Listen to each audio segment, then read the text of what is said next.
Bonsoir et merci d'être avec nous pour ce webinaire qui va durer 2 heures. Donc nous passerons 2 heures ensemble pour répondre à plusieurs questions, dont une qui est sur le programme quand la science avance plus vite que les mentalités. Dit comme ça, c'est assez, j'allais dire, normal. Le problème avec l'indétectabilité du VIH, c'est que ça bouge peu. C'est pas que les mentalités n'avancent pas, c'est qu'elles n'avancent pas, je veux dire. La science avance, mais les mentalités, elles font du surplace. Alors ce soir, pourquoi on a choisi cette thématique pour ce webinaire? C'est parce que nous faisons le constat à Action Traitement que quels que soient nos ateliers, il y a deux thématiques qui reviennent fréquemment, pour tout dire tout le temps, notamment pour les personnes qui sont contaminées depuis un certain temps.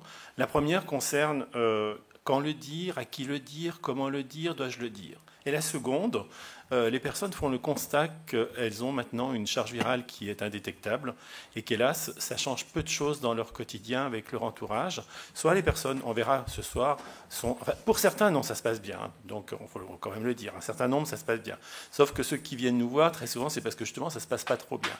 Et donc, ils constatent qu'effectivement, soit la formation est peu intégrée ou n'est pas connue, soit au contraire, il resterait toujours, avec le VIH, on ne sait jamais.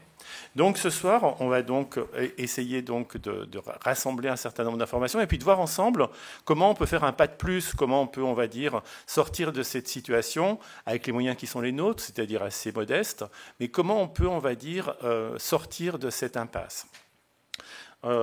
Voilà, et donc là, je vais laisser la parole à un témoignage. Donc. Un mec te repérait facilement, séropos, quoi.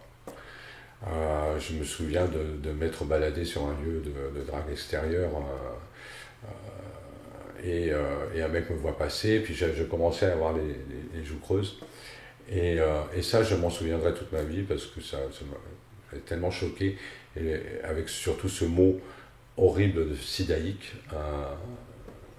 Il m'a vu passer, encore un sidaïque. Et ça a été, je sais pas, j'ai réussi à le digérer, mais je l'ai jamais oublié.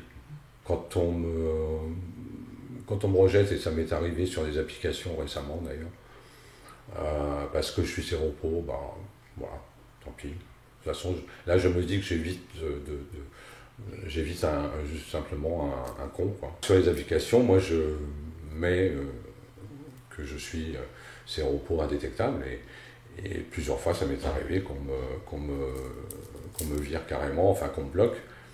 Ou il y a encore quelques jours, j'ai rencontré sur une appli un garçon à peu près de mon âge, et que je trouvais charmant, puis lui me trouvait très charmant aussi, j'étais son style apparemment, et puis je lui dis, au fait, tu as peut-être vu sur mon profil, mais je te le redis, je suis séropos indétectable.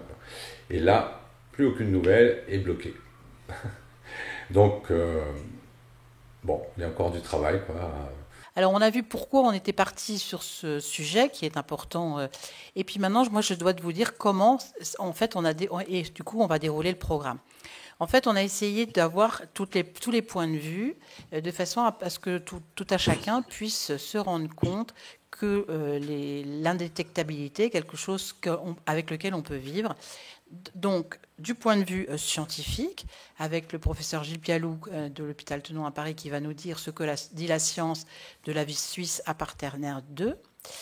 Le point de vue d'un clinicien avec le docteur Michel Wayon, aborder le sujet en consultation, intégrer l'information quand on est une personne concernée. Puis le point de vue juridique avec Bruno Lamotte de l'association Les Séropodes qui va nous présenter les aspects juridiques, les plaidoyers, les enjeux individuels et collectifs.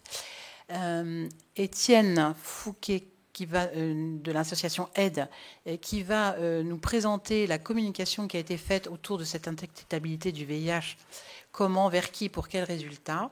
Et enfin, 2 témoignages, un témoignage de Thaïs et l'autre de Silwane, des personnes concernées, qui a changé dans leur vie depuis la découverte de l'information, sa mise en pratique, le regard des autres.